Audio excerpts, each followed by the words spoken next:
Bom, e ainda sobre as possíveis retaliações de Donald Trump, a gente conversa agora, temos mais um convidado, o professor de Relações Internacionais, Vladimir Feijó, da Unianaldo. Como sempre, professor, uma honra te receber aqui. Bem-vindo, boa noite.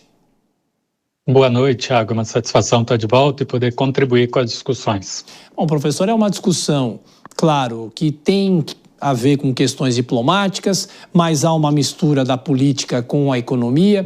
E eu pergunto, essa manifestação que nós trouxemos agora há pouco, já do Departamento de Estado dos Estados Unidos, fazendo críticas ao ministro Alexandre de Moraes e saindo em defesa do ex-presidente Jair Bolsonaro.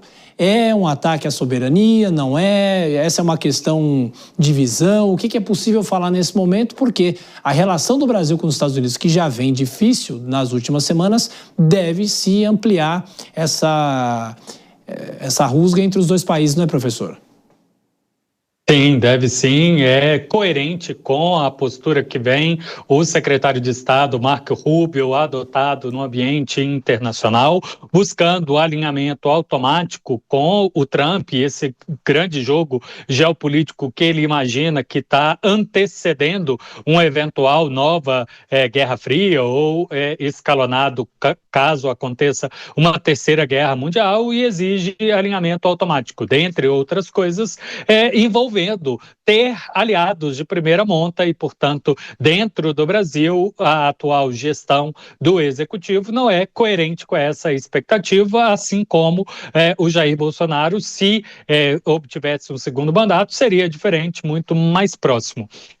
Thiago, eu levantaria 3 cenários possíveis de resposta dos Estados Unidos. Essa postagem do Ministério de Relações Exteriores, né, secretário de Estado, pode vir acompanhada com uma postagem também do Donald Trump. Por enquanto, a Truth Social dele está em silêncio sobre este tema. Ele não costuma fazer postagem a esse horário também, mas a gente pode esperar alguma coisa amanhã, formando, portanto, a primeira hipótese de uma retórica bastante agressiva, mas de ação limitada, diante um conjunto de outros temas que os Estados Unidos têm que lidar no ambiente internacional. O Brasil caiu, imagino eu, para um terceiro nível de prioridade de atenção e poderia, portanto, ficar só na retórica.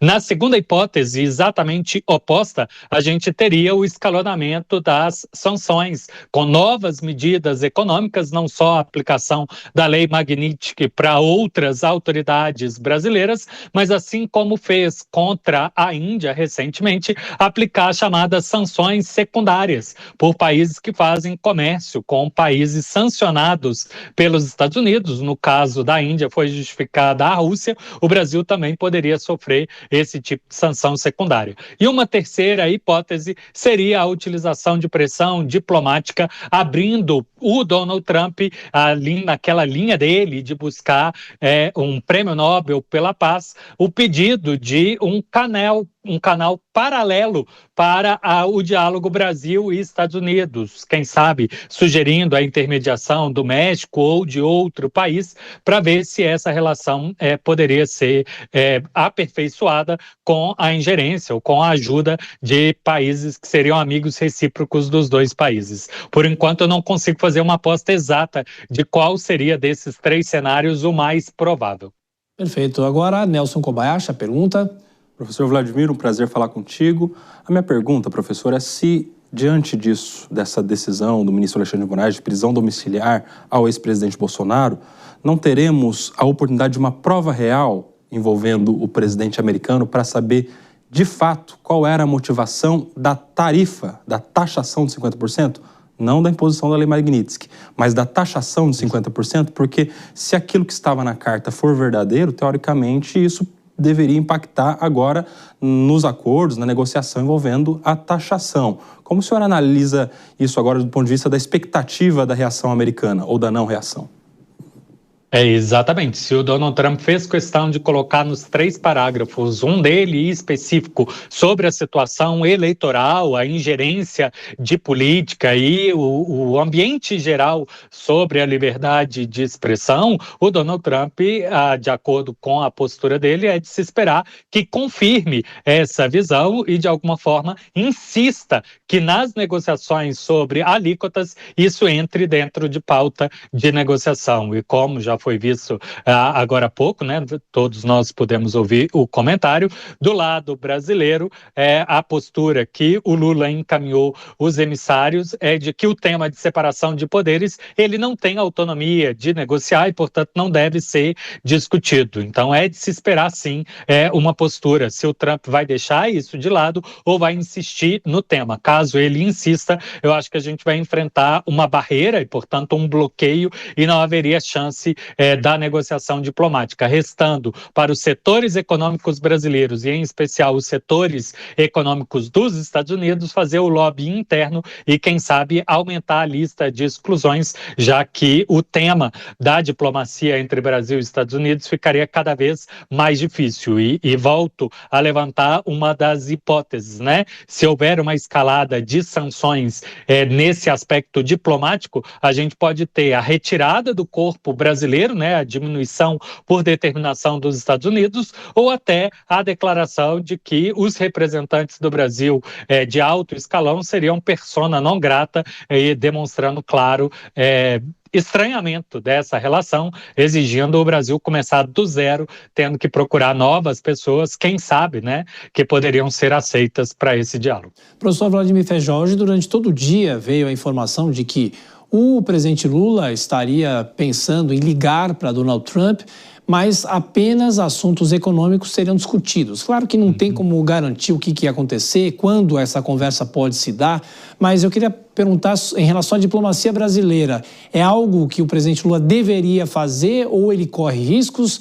Porque a ideia, ou pelo menos o que se imagina, é de que o presidente Donald Trump vai falar sobre as questões políticas envolvendo o Jair Bolsonaro também. Como é que fica isso, professor?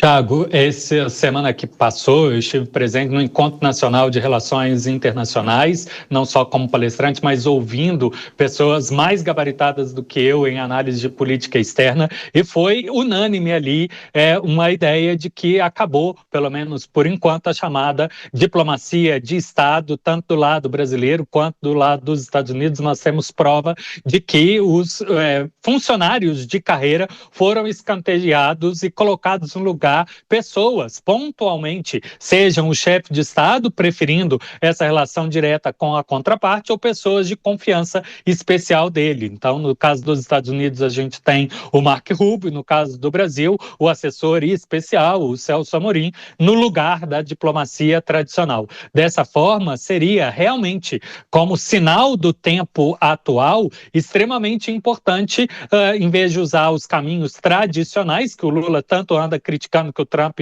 abandonou, esquecendo que o Brasil também deixou um pouco isso de lado, e usar da diplomacia presidencial, já que isso é parte, sim, do direito internacional, já que chefes de Estado e chefes de governo são chamados representantes natos para discutir qualquer tema em nome dos seus países. Então, se os Estados Unidos, através desse segundo mandato do Donald Trump, tem essa escolha, acaba que é, sim, extremamente importante ter um bom relacionamento e uma boa chance de que o telefonema, quando vier do lado brasileiro, será atendido do lado de lá. Kobayashi? Professor, diante da possibilidade de extensão da Lei Magnitsky a outras autoridades agora, conforme aceno que a gente viu em uma das publicações aí das autoridades americanas, a gente volta ao debate que foi muito repercutido na última semana, que é a extensão desta sanção americana e como isso pode ou não influenciar outros estados a, de alguma maneira, olhar para essas questões aqui no Brasil, segundo o que tem dito o presidente americano. Como o senhor analisa essa possibilidade de uma amplitude ainda maior em relação às decisões dos Estados Unidos? Essa lei foi criada e tem como base a justificativa de sólidas provas de violação de direitos humanos e, portanto, outros países que têm isso como seu aspecto da política externa na relação podem usar sanções equivalentes se também fizerem a leitura, como o Donald Trump e o seu secretário de Estado, de que autoridades do judiciário brasileiro estariam cometendo abuso de poder.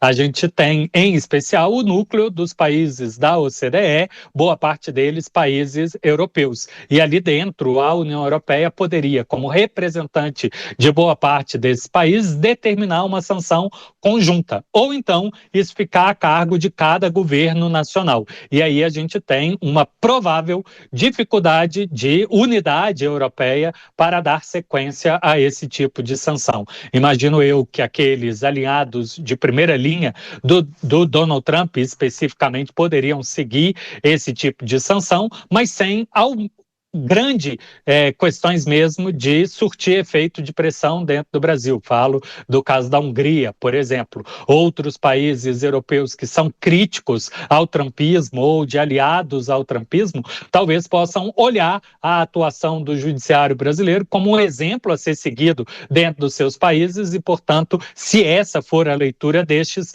dificilmente dariam sequência e aplicariam sanção equivalente à lei Magnitsky dos Estados Unidos. O professor Vladimir, estamos falando sobre retaliações. No caso do tarifaço, vários produtos brasileiros ficaram isentos, né, ou ficarão isentos do tarifaço, que entra em vigor agora. Mas é possível que, em uma dessas retaliações, o governo americano reveja todas essas isenções e tarife todos os produtos efetivamente? O senhor teme essa retaliação econômica mais uma vez?